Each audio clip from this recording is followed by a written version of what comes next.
জাকাত দয়া নয়, জাকাত হক। জাকাত ইসলামের অন্যতম স্তম্ভ।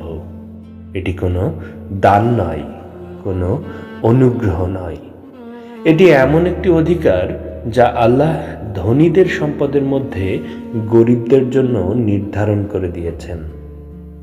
আমরা যা জাকাত দিই সেটি আসলে আমাদের সম্পদ থেকে কমে না, বরং এটি সেই হক যা আমাদের কাছে সাময়িকভাবে আমানত হিসেবে ছিল, আর আমরা সেটি প্রকৃত মালিকের কাছে ফিরিয়ে দিচ্ছি। ভাবুন, কেউ যদি আপনাকে কিছু টাকা ধার দেয় আর আপনি তা ফেরত দেন, তখন কি আপনি মনে করেন আপনি তাকে অনুগ্রহ করছেন? না, আপনি কৃতজ্ঞ থাকেন যে সে আপনাকে বিশ্বাস করেছিল। ঠিক তেমনি গরিব মানুষের হক আপনার সম্পদের মধ্যে রাখা হয়েছে।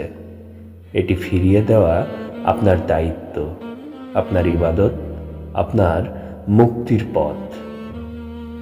দুঃখজনক হলেও সত্য, অনেকেই জাকাতের হক থেকে বাঁচার চেষ্টা করে।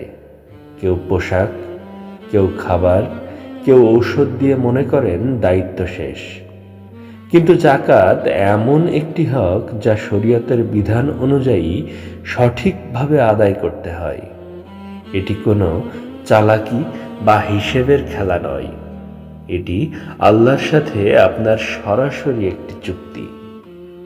মনে রাখবেন, জাকাত কখনো সম্পদ কমায় না, বরং এটি সম্পদকে পবিত্র করে, জীবনে বরকত আনে, অদৃশ্য বিপদ থেকে রক্ষা করে। আর যে ব্যক্তি গরিবের হক নষ্ট করে, সে হয়তো সাময়িকভাবে নিজের সম্পদ ধরে রাখতে পারে, কিন্তু সেই সম্পদ থেকে বরকত উঠে যায়।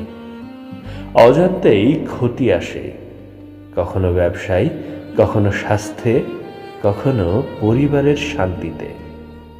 আল্লাহর কসম, যদি আমরা প্রত্যেকে আমাদের জাকাত সঠিকভাবে আদায় করি, তাহলে এই বাংলাদেশ কোনো মানুষ ক্ষুধার্ত থাকবে না, কোনো পরিবার লজ্জায় কষ্টে দিন কাটাবে না, কোনো মা তার সন্তানের ক্ষুধার কান্না শুনে নীরবে কাঁদত না, কোনো বাবা অপমানের ভয়ে সাহায্য চাইতে না পেরে ভেঙে পড়ত না।